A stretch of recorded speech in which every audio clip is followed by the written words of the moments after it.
کچھ رس گانجا بیچتا ہے تو اس کی بات کسی اور سے کرو تو غیبت نہیں گنائے گی، کیونکہ ظاہر گنہگار ہے. کیا ہے؟ جو ظاہر گنہگار ہے اس کی غیبت بات بھی کرو تو غیبت نہیں گئی، کہ غیبت نہیں ہوئی. آئی سوچ میں؟ غیبت اس کو بولتے ہیں کہ جو بندے کی تم بات کرتے ہو اللہ نے اس کو پوشیدہ رکھا تھا. کیا رکھا تھا؟ چھپا کر رکھا تھا. اور اس بندے کو معلوم تھی، اس بندے کی ذات اللہ کو معلوم تھی، لیکن اس بندے کے بیچ میں تمہیں پتہ چل گیا تو تمہیں ہونا چاہیے کہ میں اسی کے ساتھ میں ہی بیٹھ کے بات کروں کہ بھائی فلاں انسان فلاں دن تو نے گناہ کرا تھا. تو بات کی بات ہے. اگر اس کے پیٹھ پیچھے تو تم نے بات کر لی تو گویا تمہارا اعمال سب برباد ہو گیا. سمجھانے کی سمجھ میں آ رہی ہے آپ لوگ کے؟ کہ کسی گنہگار کوئی نے خطا کری تو اس کے پیٹھ پیچھے تم نے بات کر لی تو سمجھ لو یہ غیبت. اور غیبت کا مطلب بھی یہ ہوتا ہے کہ اس کے گناہوں کو معاف کروانا، تمہارے گناہ اس کے، تمہارے نیکی عمل اس کے عمل میں ڈال دینا. اور غیبت ایک ایسی چیز ہے جو جینا کرنے سے بڑی ہے. کس سے بڑی ہے؟ جنابت جینا کرنا، بڑے کبیرے کرنے سے بڑی گناہ ہے جس کو غیبت بولتے ہیں. رسول کریم صلی اللہ علیہ وسلم کی بارگاہ میں ایک صحابہ ہے اور صحابہ نے فرمایا یا رسول اللہ مجھ سے کبیرہ گناہ ہو چکا ہے، مجھ سے جینا ہو چکا ہے. سرکار نے حکم دیا جاؤ اس کو ہلاک کرو، اس کو مارو. سزا دی گئی. اب سزا دی گئی، اس کو مار رہے تھے سب. تو ان میں دو صحابہ کھڑے ہوئے تھے. وہ دو صحابہ بولتے یا اللہ نے اس کو پوشیدہ رکھا تھا، بند رکھا تھا، اس نے کیا ہوا نبی کو جا کے خبر دے دی اور نبی نے اس کو سزا دے دی. اگر بند رکھتا تو کیا جاتا اس کا. اور آج دیکھو کیسا مارا جا رہا ہے. اس نے جینا کرا تھا. اور دو صحابہ بات کر رہے تھے. سامنے لوگ سزا دی، مارا گیا. صحابہ دنیا سے رخصت ہو چکے. صحابہ تھے وہ بھی، اور جینے کی سزا میں صحابہ دنیا سے رخصت ہو چکے. ایمان والے تھے، ایمان والے تھے جبھی تو نبی کو کہا. ایمان والے تھے صحابہ، تبھی تو نبی کا یا رسول اللہ کریم آپ جیسا کون ہوگا جو دنیا میں نے گناہ کری ہے اس کی مجھے مغفرت دلا سکتے ہیں. سرکار نے فرمایا بے شک تیری مثال قیامت تک ہوگی، جاؤ اس کی سزا دی جائے. اس صحابہ کو سزا دی گئی. دنیا میں سزا جو مل گئی، اب آخرت میں کوئی سزا نہیں. نبی دنیا میں ہی سزا دلوا دیتے تھے صحابہ کو، آخرت میں سزا ہوتی نہیں تھی. اب دو صحابہ باتیں کر رہے تھے اس کی. کچھ دیر سرکار نے دفنا دیا، میت بھی دفنا دی گئی. مر چکا انسان دفنانے کے بعد دو قدم چلے تو ایک گدھا مرا ہوا دیکھا. آپ نے کیا دیکھا؟ جو مر کے سڑ ہو چکا تھا، کھچر. آپ نے دو بلاؤ صحابہ کو بلاؤ جو میت کے بعد مار رہے تھے اس کو، دو بات کر رہے تھے. اور دونوں کو بلایا. جی سرکار ہم بات کر رہے تھے. جا اس کا گوشت کھا لو. کیا فرمایا؟ اس مرے خنجر کا اس کے گوشت کھا لو. آپ نے پورا سرکار بولے نہیں کھا سکتے نا آپ. نہیں. بس اسی طرح اللہ تعالیٰ جو غیبت پیچھے کرتا ہے نا اس کو اپنے بھائی کا گوشت سے کھلائے گا. یہ گوشت کھلانے کے برابر کا ہے. اور جنابت سے کرنے سے بڑا گناہ اور یہ ہے. آپ نے فرمایا اب میں بتاؤں کہ تم نے اس کی غیبت کری، سزا تو اس کی معاف ہو چکی تھی، آج اس کی خوشبو میرے کو جنت میں آ رہی ہے.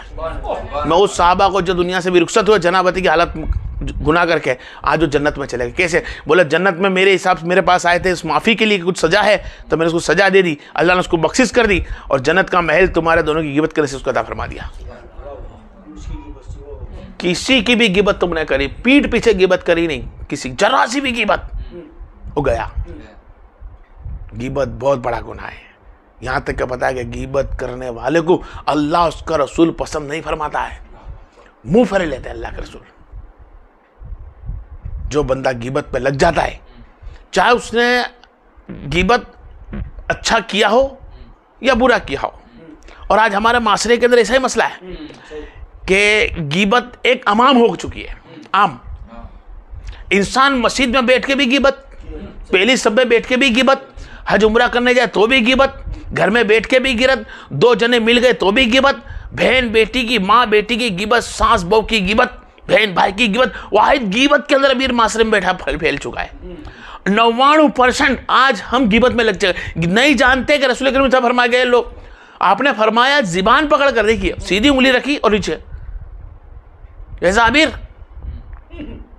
اے صابر دیکھو کیا انسان اس زبان کے بدولت جہنم میں چلے جائے گا. آپ نے فرمایا کیا فرمایا کہ زبان کے بتایا کہ انسان جو زبان زیادہ چلاتا ہے اور غیبت کرتا ہے وہ جنت میں چلے جائے گا. کچھ ہی دیر میں ایک عورت آئی نبی کریم صلی اللہ علیہ وسلم کی بارگاہ میں, ایک بندہ آیا اور فرمانے لگا رسول اللہ صلی اللہ علیہ وسلم فلانی عورت ہے, بہت بڑی عبادت کرتی ہے. کیا کرتی ہے؟ 5 ٹائم کی نمازیں پڑھتی ہے, روزے رکھتی ہے, آپ کی تقریر میں بیٹھتی ہے, لیکن اس میں ایک تکلیف ہے. بولے کیا؟ بولے وہ عورت کی زبان بہت غلط ہے, بہت عمدہ بولتی ہے, لوگوں کو تکلیف پہنچتی ہے, ادھر کی ادھر کرتی ہے. سرکار نے فرمایا یہی عورت جنت میں جانے والی ہے. صحابات ہے, نہیں پہ ایمان تھا, لیکن نبی نے کیا فرما دیا؟ صحابات ہے. پوائنٹ آپ نوٹ کریں, نبی کے سامنے جو ایمان لائے ان کے جو جنمی معاملے ہوتے سب صحابات ہیں, وہ جنت میں کھائے. پھر ایک بڑا سرکار ایک عورت اور ہے جو صرف فرض نماز پڑھتی ہے. کیا پڑھتی ہے؟ فرض نماز پڑھتی ہے اور سنت و نفلی کثرت نہیں کرتی ہے, لیکن جب بھی دیکھو عورت زبان سے میٹھا بولتی ہے, کبھی اس کو غیبت کرتے نہیں دیکھا, تو سرکار نے فرمایا یقیناً وہ عورت جنت میں جانے والی ہے. زبان ایک ایسی چیز ہے انسان کی جو انسان کو جنت میں لے آ سکتی ہے. کوئی بھی سوچ سمجھ کے بات کرے, کیا کرے؟ سوچ سمجھ کے بات کرے کہ بھائی غیبت کس کو کہتے ہیں. اور چھوٹے میں سمجھا دوں میں غیبت کس کو کہتے ہیں, کہ اللہ کے رسول صلی اللہ علیہ وسلم کے نواسہ رسول حسن علیہ السلام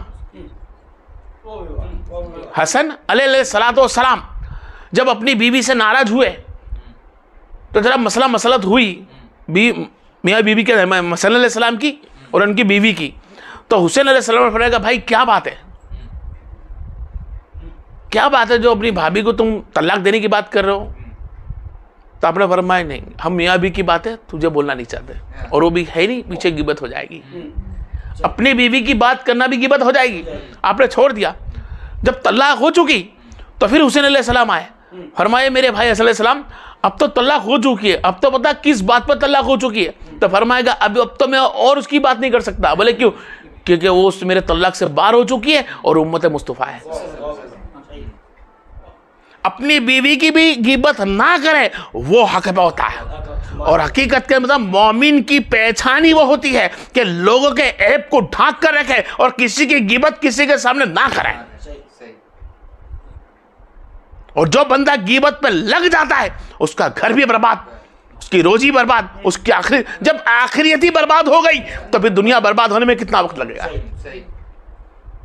تو کوشش کریں کہ ہم کبھی کسی کی غیبت نہ کریں. اگر تمہارے کو لگتا ہے کہ فلانے سے میرے کو غیبت اس نے کچھ کرا ہے اور مجھ کو بات کرنی ہے, تو اللہ کے رسول نے فرمایا کہ تم سامنے جا کر بیٹھ کے مشورہ کریں, بیٹھ کر اس سے بات کر کے بھائی فلانے انسان فلانے دن فلانے تم نے غلطی کری تھی, ہاں یا نہ بول. لیکن پیٹ پیچھے ذرا سا اپنی بیوی بچوں کے بارے میں نہیں بول سکتا, وہ کسی اور کے بارے میں کیسے بول سکتا ہے؟ برباد ہو جائیں گے وہ لوگ جو غیبت خور کرنے بیٹھے ہیں.